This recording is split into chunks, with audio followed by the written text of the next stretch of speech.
c'est de réfléchir aux impacts des médias sociaux sur l'entreprise. On a parlé depuis tout à l'heure de la marque employeur. Donc, bien évidemment, je vais vous parler moi des enjeux des médias sociaux sur la marque employeur. J'en ai retenu arbitrairement 4. Il y en a bien plus, mais ce sont les 4 qui me paraissent les plus importants, les plus structurants. Le premier enjeu, c'est celui de l'image. D'abord parce que, vous le savez tous, l'entreprise n'est plus maître finalement de son image au travers des médias sociaux et des divers acteurs qui vont s'exprimer sur la marque. Alors voilà, de façon un petit peu caricaturale, comment l'entreprise est rêvée par les candidats, en tout cas les plus jeunes, c'est-à-dire finalement un environnement qui est très très convivial, où se mélange à la fois le travail et à la fois des moments davantage de détente. C'est aujourd'hui ce qu'attendent en tout cas les candidats. C'est pas toujours le reflet de la réalité lorsqu'ils rentrent dans l'entreprise. La réalité de l'entreprise, finalement, elle est souvent vue comme ça. C'est un parcours un parcours du combattant pour arriver à rentrer dans l'entreprise. Le reproche que l'entreprise ne joue pas trop le jeu de l'intégration. Le deuxième enjeu, c'est celui de la transparence. On l'a évoqué un petit peu tout à l'heure. J'ai repris donc la publicité d'un yaourt célèbre qui expliquait que ce qui faisait de bien à l'intérieur se voyait à l'extérieur. Je pense que tout le travail autour de la marque employeur ou du marketing RH fonctionne exactement de la même façon, parce que l'entreprise est transparente, parce qu'il y a une porosité qui se crée entre l'entreprise et l'environnement et les différents publics autour de cet environnement. Le troisième enjeu, c'est celui de la responsabilité sociale. C'est quelque chose qui est vrai là du côté des clients, mais c'est aussi quelque chose qui va être vrai du côté de l'entreprise.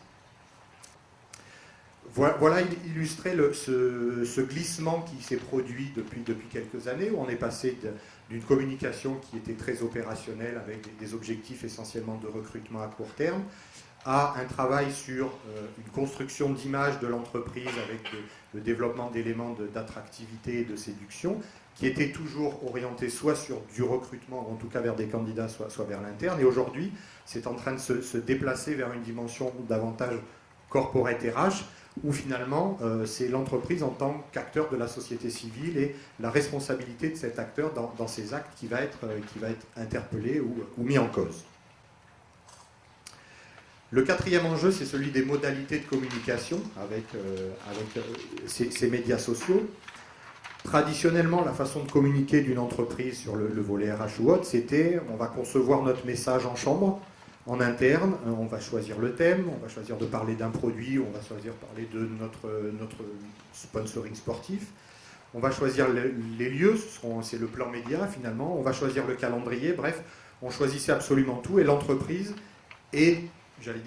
l'entreprise est organisée pour gérer des flux d'informations sortants, et uniquement l'information sortante avec une logique qui est un peu une logique de puissance et de répétition, parce que de toute façon, ce qu'on veut, c'est faire rentrer le message avec un marteau dans la tête des populations qu'on a identifiées.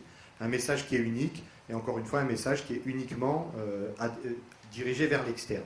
On va avoir des candidats, mais aussi des clients, qui vont interpeller l'entreprise, qui vont chercher un point d'entrée dans l'entreprise.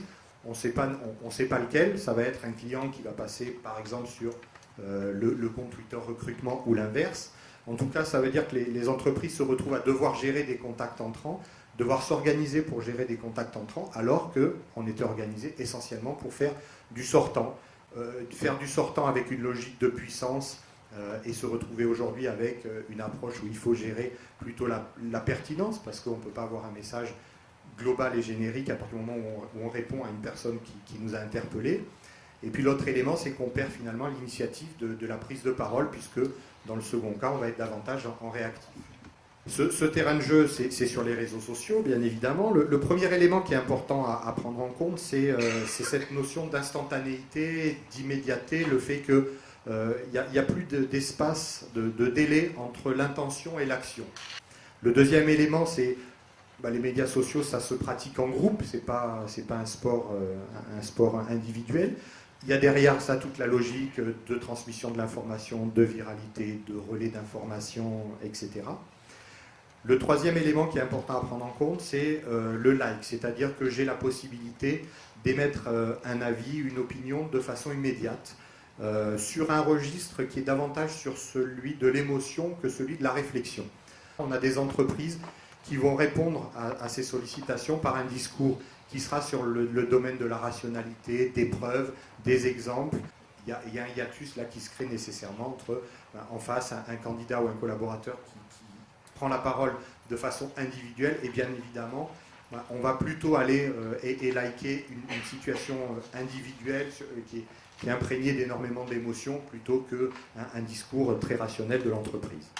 Dernier élément qui me paraît très important sur la partie communication, l'enjeu de communication, c'est l'explosion de l'image animée ou l'explosion de l'image fixe. Aujourd'hui, l'image devient un élément prépondérant dans l'appétence et la recherche d'informations de la part des candidats. C'est quelque chose auquel il est très facile de répondre quand on fait de la communication produit. On peut montrer ses produits, la matière, la texture, les couleurs, etc. C'est beaucoup plus difficile lorsqu'on va travailler sur la matière RH.